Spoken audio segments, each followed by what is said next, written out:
Friends, welcome back. तो friends, अभी का वीडियो है पीएम मोदी ने जब कांग्रेस पर सुनाया ये गाना।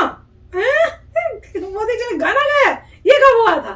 किसी ने भी नहीं बताया यार, ये तो गलत बात है। अब बता रहे हो। तो क्या है, सामने बैठी सोनिया गांधी भी हो गई हैरान। मैं खुद हैरान हो गई हूँ। मोदी जी गाना भी गा सकते हैं क्या? ये तो मजेदार होने वाला है। तो चलो फ्रेंड्स, वीडियो शुरू करते हैं। पर वीडियो शुरू करने से पहले अगर आप चैनल पर नए हो और आपने अभी तक सब्सक्राइब नहीं किया तो जल्दी से पहले सब्सक्राइब के बटन और बेल आइकन को क्लिक कर लो, ताकि आपको हमारे सारे न्यू वीडियोस के नोटिफिकेशन मिल जाए जैसे हम अपलोड करें। अगर आपको वीडियो पसंद आता है प्लीज लाइक एंड शेयर। चलिए शुरू करते हैं। मोदी जी का गाना पसंद आया ना तो जरूर लाइक करना। आपने पीएम मोदी को अक्सर सदन में कांग्रेस पर निशाना साधते हुए देखा होगा। आज आपको हम मोदी का एक ऐसा भाषण दिखाने जा रहे हैं जिसमें उन्होंने सामने बैठी सोनिया गांधी की जमकर धुलाई कर डाली, जिसे सुनकर सभी कांग्रेसी भी चौंक गए। उन्होंने अंत में महंगाई पर एक गीत भी गुनगुनाया। सुनिए पीएम मोदी का ये दमदार भाषण। इन सारी मुसीबत के मूल में एक सबसे बड़ा कारण ये है कि एक गरीबी से उठा हुआ इंसान जिसने कभी दिल्ली के गलियारे देखे नहीं, उसने इतनी बड़ी सल्तनत को चुनौती दे दी, वो पचा नहीं पाते। वो ये मान के चलते हैं कि हम तो ये बस देश पर गद्दी हमारे मालिकी की है। वो ऐसा एक कोने में पड़ा हुआ इंसान आके यहाँ ये बात इनके दिमाग से जाती नहीं है। वो जो नशा है वो नशा परेशानी करता है।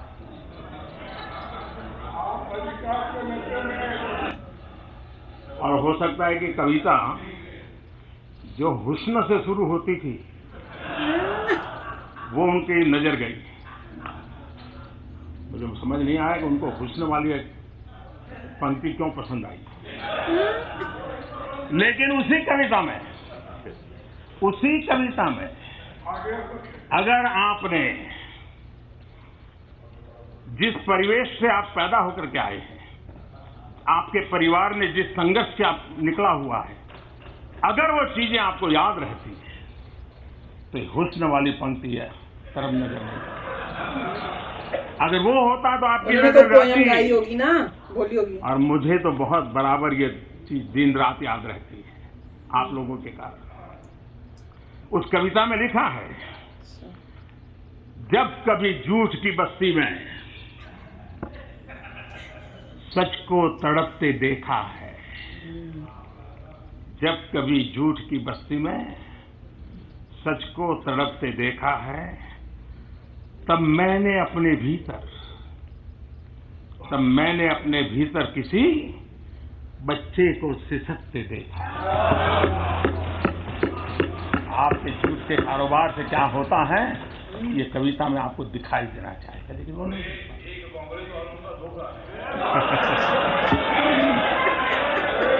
कांग्रेस वालों का धोखा है।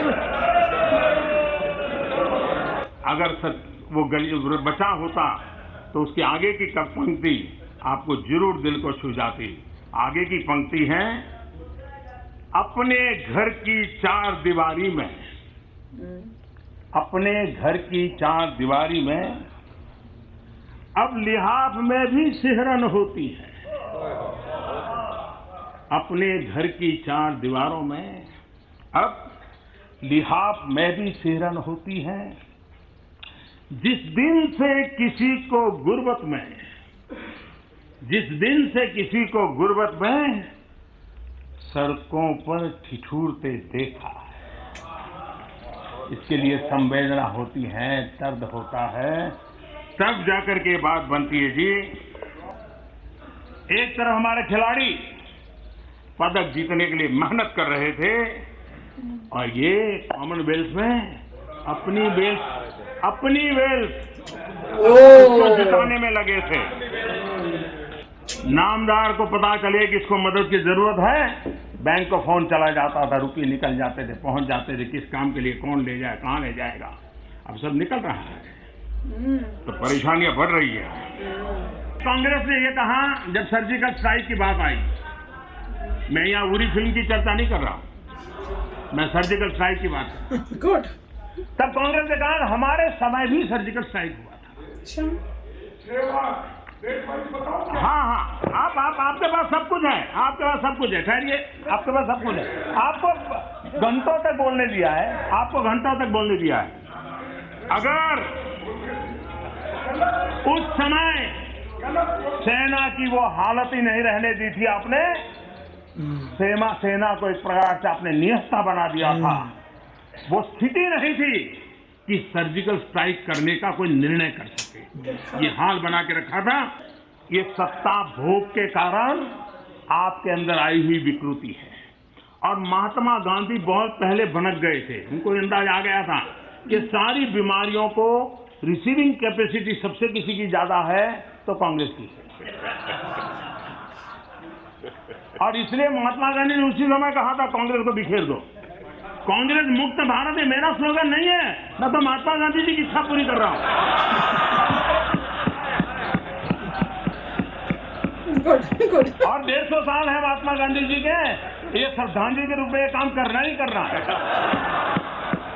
बाबा साहब अम्बेडकर ने कहा था कि कांग्रेस में शामिल होना आत्महत्या करने के समान होगा। पता ही नहीं। बाबा साहब अम्बेडकर का वाक्य, कांग्रेस में शामिल होना आत्महत्या के समान होगा।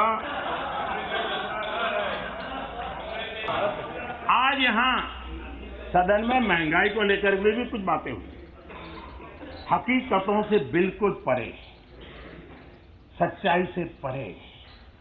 मैं उन सबको याद दिलाना चाहता हूं, हमारे देश में 2 गाने बड़े प्रसिद्ध हुए थे सिनेमा में।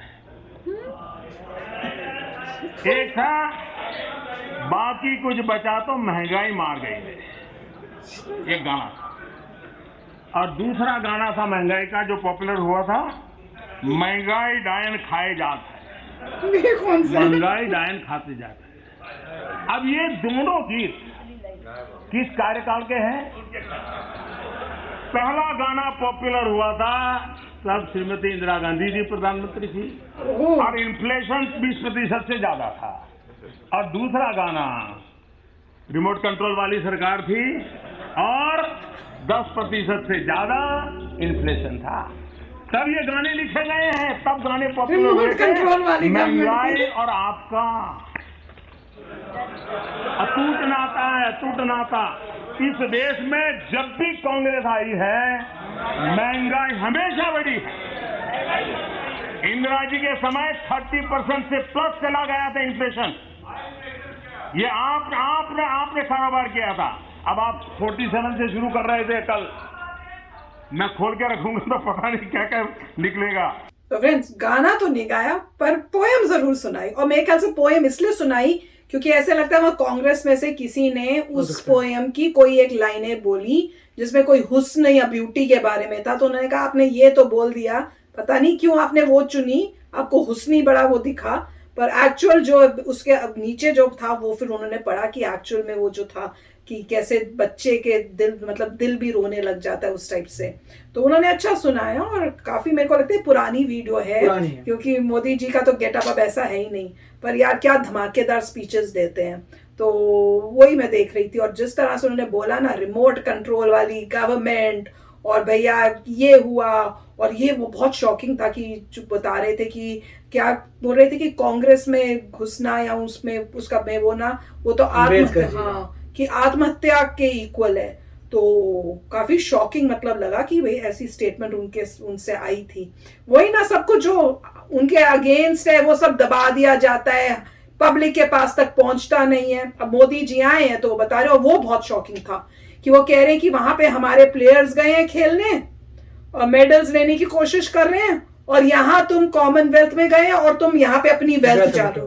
अब समझ में आ रहा है कि भाई हम इतने सालों तक क्यों कुछ जीतते नहीं थे, क्यों 1 या 2 ही होते थे। और अब दिख रहा है डिफरेंस, जहां मोदी जी उनसे मिल रहे हैं, उनको जो है उनको हिम्मत दे रहे हैं, उनको मोटिवेट कर रहे हैं और कोशिश उनकी है कि और बच्चे ऐसे आए। उनको कह रहे हैं कि आप जाओ जगह जगह स्कूलों में जाओ, बच्चों से मिलो, उनके साथ खेलो, उनको इंकरेज करो कि भैया हम आपने भी प्लेयर्स बनना है, हमारी तरह प्लेयर्स बनो, जाओ ओलंपिक्स में जाओ वहां पे और वर्ल्ड को दिखाओ कि हम चैंपियंस हैं। तो वो पता चल रहा है क्यों नहीं हो रहा था, क्योंकि वहां जाने की जगह पैसा जा रहा था इनकी जेब में, और कह रहे अब खुल रहे हैं चीजें तो अब इनको तकलीफ हो रही है। तो बहुत अच्छा बोलते हैं। नहीं, मोदी जी ने ये भी अच्छा कहा था उस वक्त कि अगर मैं और इसमें डिटेल में जाऊं तो पता नहीं मुझे क्या क्या कितना, मिलेगा। मतलब और वो कह इतना। रहे हैं कि अब चीजें खुल रही हैं, इतना है इतना। कि अब पता चल रहा है कि कॉमनवेल्थ गेम्स में वेल्थ ही भर रहे थे, हाँ। कुछ काम धाम तो कर नहीं रहे वो थे। तो दिख रहा है, वो तो पता चल ही रहा था, वो तो सबको पता होना काफी चाहिए। मतलब पुरानी है ये काफी फुटेज, मगर उन्होंने अच्छा उस वक्त भी सुनाने की कोशिश की थी और उनको बताया है कि तुम जो हो अच्छा परफॉर्म नहीं करते और हम करें, तो काफी अच्छा वीडियो था। यस फ्रेंड्स, मजा आ गया देखने में। ऐसे मोदी जी की स्पीचेस सुनने में ना बहुत अच्छा लगता है, क्योंकि वो तो मेरे ख्याल से हर इंडियन के दिल में ये था कि भैया क्यों आगे प्रोग्रेस नहीं हो रही, क्यों इतनी प्रोग्रेस इंडिया की नहीं हो रही, क्यों हम बाकी कंट्रीज की तरह मॉडर्न क्यों नहीं है, हमारे पास वैसी ट्रेनें, वैसे एयरपोर्ट, वैसी चीजें क्यों नहीं है।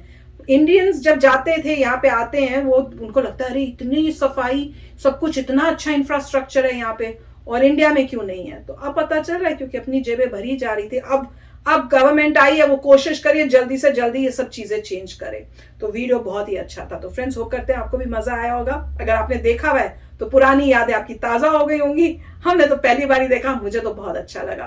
तो चलो चलते हैं, मिलेंगे नेक्स्ट वीडियो में बहुत ही जल्द। Till then take care and bye bye. तो अगर आप मेरे इस चैनल पे नए हो तो जल्दी से सब्सक्राइब के बटन को हिट करो और बेल आइकन को क्लिक करो, ताकि आपको मेरा जब नया वीडियो मैं लगाऊं आपको उसके बारे में जल्दी से पता चल जाए।